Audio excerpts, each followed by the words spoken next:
me, Mama Sue, and welcome to my channel, Glam Goat Face and Farm. It's Mask Monday. Mask Monday with the Beauty Ninjas. Hoi-ya. Beauty Ninja. Anyways, this week, put on my glasses so I can see what I'm doing. We're going to use a mask by Esfolio. It is the Red Food Tomato Mask. This is a brightening mask. Yeah,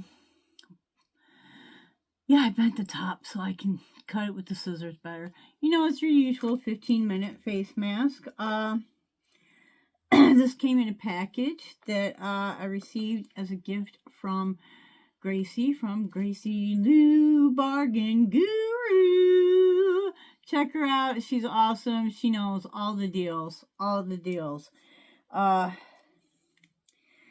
it says brightening. Might help if I'm holding it with front to the light, right?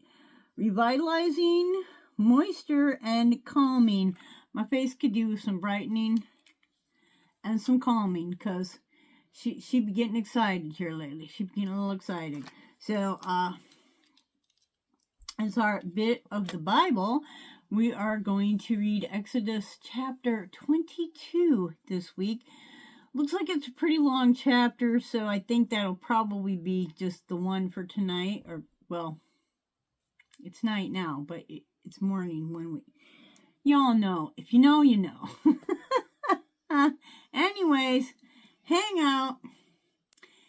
We can all use a little God. I can use a lot of God. And we'll be right back.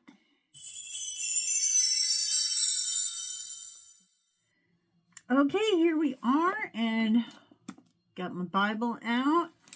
Got my glasses on. Got my sleeves rolled up. Exodus. I do have a playlist from, you know, when I started at the beginning. Look, guys, this is what we've read. That's it. This is what we got to go. Might not get this done in my lifetime, but, you know, sometimes it'd be like that. Anyways, I do have a playlist, and I can post that if you like, if you want to. Like, just sit back and listen to me read the whole thing. I do warn you, I get better reading it as it goes on, because in the beginning, Mama Sue was not good at reading. Okay, so, Exodus chapter 22.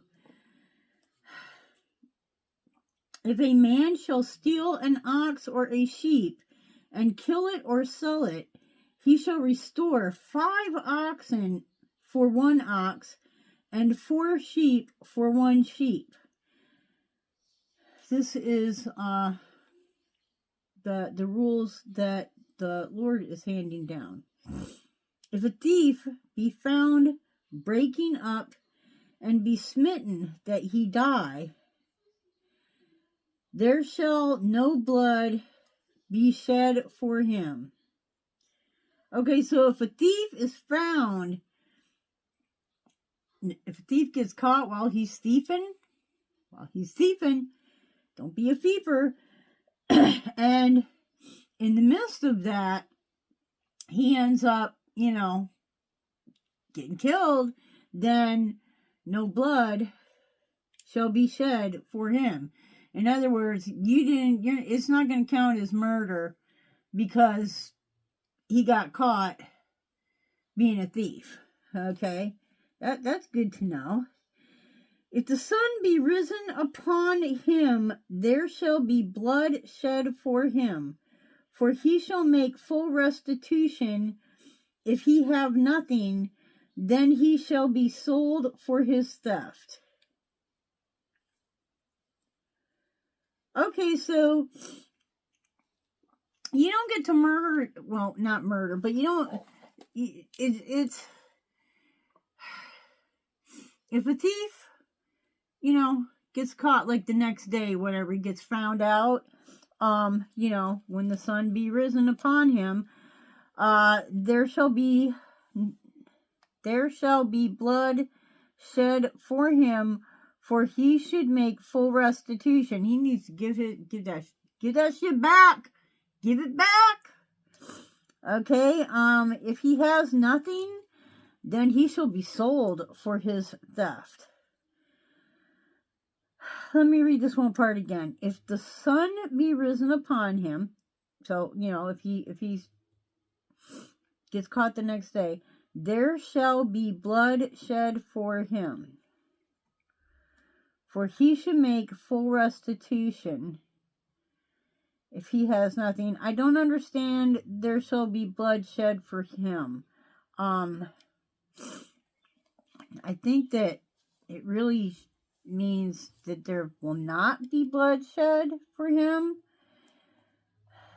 It kind of sounds to me like if somebody steals from you tonight, and tomorrow you can prove that they were the ones that stole from you, they need to make full restitution.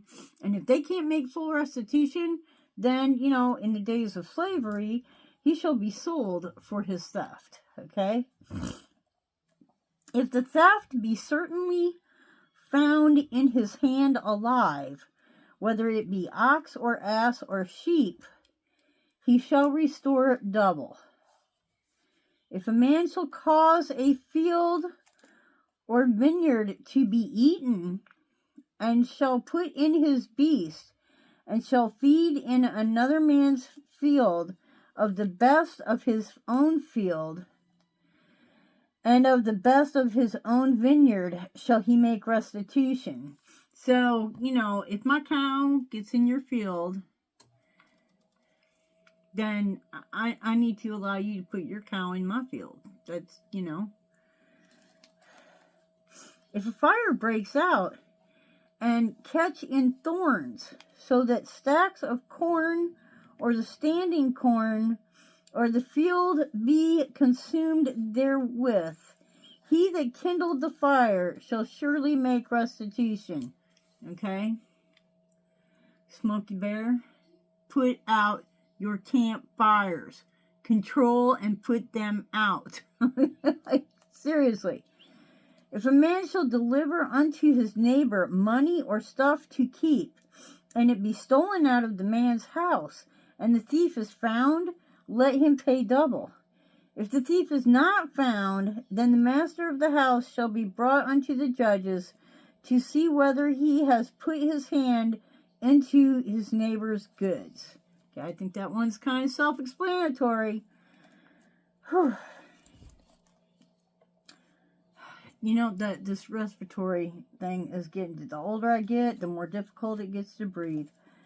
For all manner of trespass, whether it be for ox, for ass, for sheep, for raiment, or for any manner of lost thing, which another challenged to be his, the cause of both parties shall come before the judges, and whom the judges shall condemn, he shall pay double that unto his neighbor.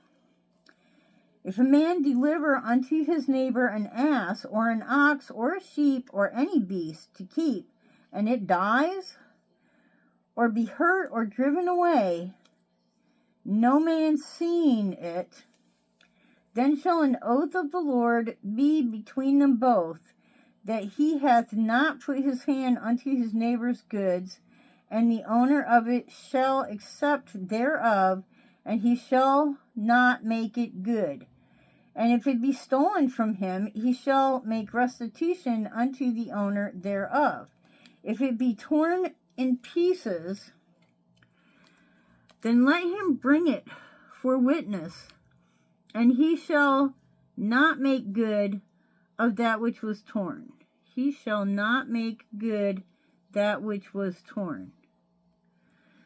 And if a man borrow out of his neighbor, and it be hurt or die, the owner thereof being not with it, he shall surely make it good. So if you borrow something, you are responsible for that thing if something happens to it, you need to make it good and then give it back. It's not like, oh, well, you know, it died while I had it. It's not my fault. Yes, it is. Yes, it is. Too bad, so sad. Now you need to replace it. If you can't do that, then don't borrow it. But if the owner thereof be with it, he shall not make it good. If it be a hired thing, it came for his hire. So, like, if you hire me and my ox, and I'm over at your place working your ox, and my ox dies, no, you're not responsible for that.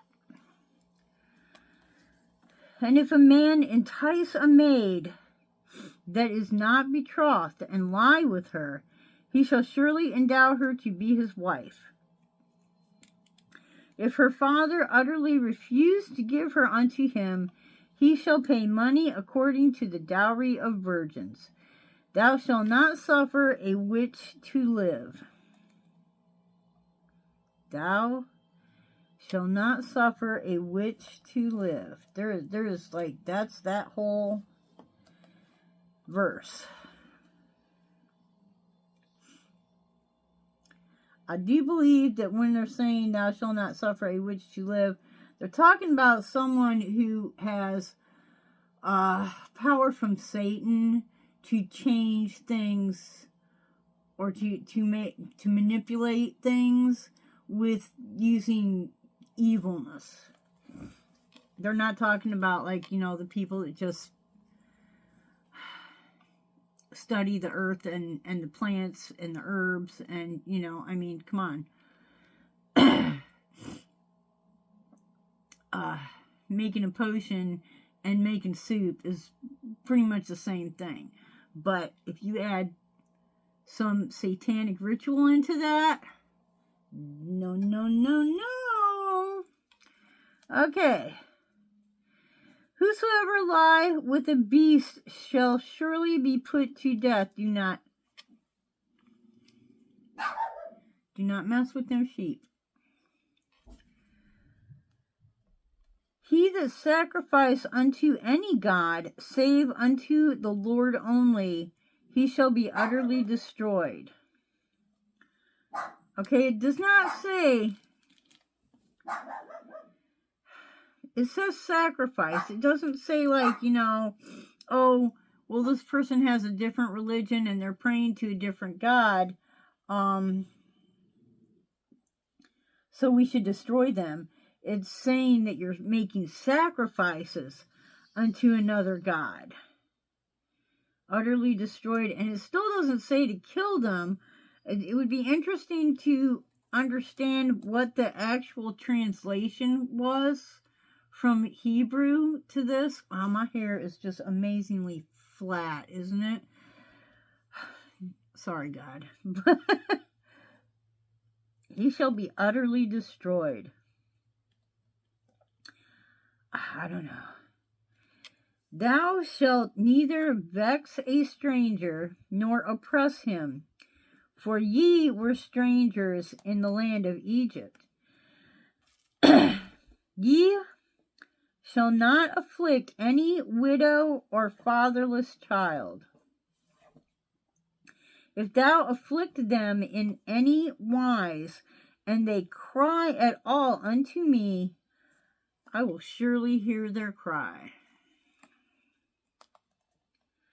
And my wrath shall wax hot, and I will kill you with the sword, and your wives shall be widows, and your children fatherless. I believe that there is Princess Peach back here trying to get my attention. I think that there's a little more to this. I think it has to do with like child abuse, maybe child trafficking. You know, this is their way of saying that. and thou lend money to any of my people that is poor by thee, thou shalt not be to him as an usurer, neither shall thou lay upon him usury. I don't know. If you lend money to someone that's poor, then don't expect them to be able to pay you back, or at least not for a very long time. If thou at all take thy neighbor's raiment to pledge, thou shalt deliver it unto him by that the sun goes down. For that is his covering only. It is his raiment for his skin, wherein shall he sleep. And it shall come to pass, when he cries unto me, that I will hear, for I am gracious. Thou shalt not revile the gods, nor curse the ruler of thy people. What? Thou shalt not revile the gods, nor curse the ruler of thy people. Thou shalt not delay to offer the first of thy ripe fruits, and of thy liquors, the firstborn of thy sons shalt thou give unto me. Likewise thou shalt do so with thy oxen, with thy sheep. 7 days it shall be with his dam. On the 8th day thou shalt give it to me. And ye shall be holy men unto me, neither shall ye eat any flesh that is torn of beasts in the field. You should cast it to the dogs.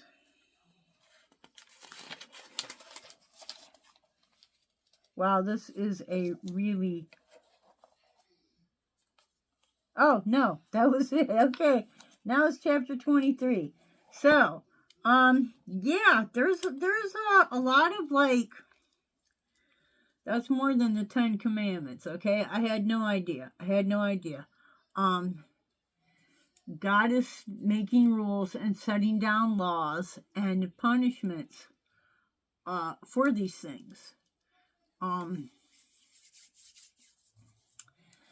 expecting them to be carried out, or, he's going to eventually do it himself. So, yeah, some understanding going on here, because, there's some things that I'm just like, I didn't know that God said anything like that.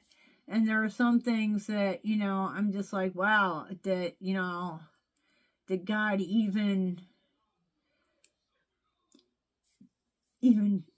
was concerned with that at all. So,